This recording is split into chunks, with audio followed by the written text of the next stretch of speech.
François Legault qui va prononcer son discours d'ouverture à 14 h. Jean-François, donc, c'est une session qui s'amorce, qui sera donc, si on veut, ses dernières chances de remonter dans les sondages.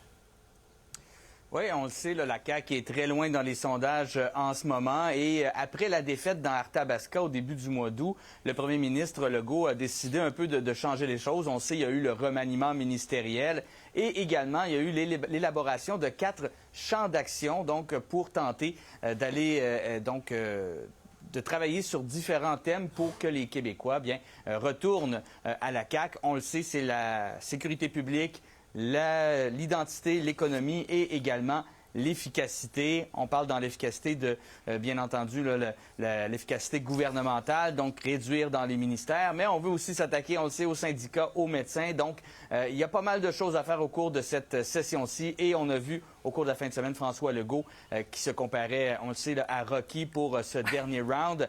Il doit aussi convaincre même des gens au sein de son propre parti, peut-être qu'il est la meilleure personne pour mener la CAQ après la prochaine élection. Ça va lui coller, ça, quand même. Dis-moi, il y a aussi le Parti québécois qui compte son nouveau député qui va faire d'ailleurs son arrivée en Chambre aujourd'hui. Ah oui, Alex Boissonneau, qui devient le 6e député officiellement là, du Parti québécois. Ils étaient 3 seulement en 2022 lors de la dernière élection, donc on a doublé le nombre de députés. On devra du côté du PQ essayer de garder cette avance qu'on a dans les sondages au cours de la prochaine année. Les autres partis se préparent aussi pour cette année électorale. Québec solidaire espère de son côté également pouvoir remonter dans les sondages. J'ai l'impression que les gens paient des impôts, ils travaillent très fort, paient des taxes, puis ils n'ont pas les services auxquels ils sont en droit de s'attendre.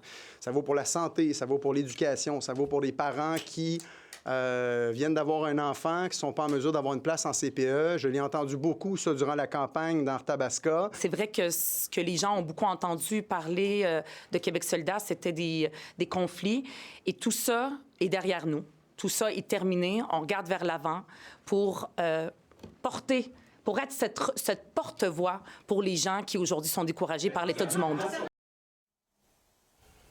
Et du côté du Parti libéral, excuse-moi, bien entendu, on va miser sur l'économie au cours de cette prochaine année. Parti libéral et le Parti québécois qui pourraient encore une fois là, revenir au fameux débat entre souverainistes et fédéralistes au cours de cette année électorale. Oui. Donc ça risque d'être fort intéressant, mais aussi fort court, là, parce que c'est une session réduite qu'on a le droit donc, cet automne. Le temps d'aller boire une petite gorgée d'eau, puis on se retrouve à 17 h. Merci. Oui.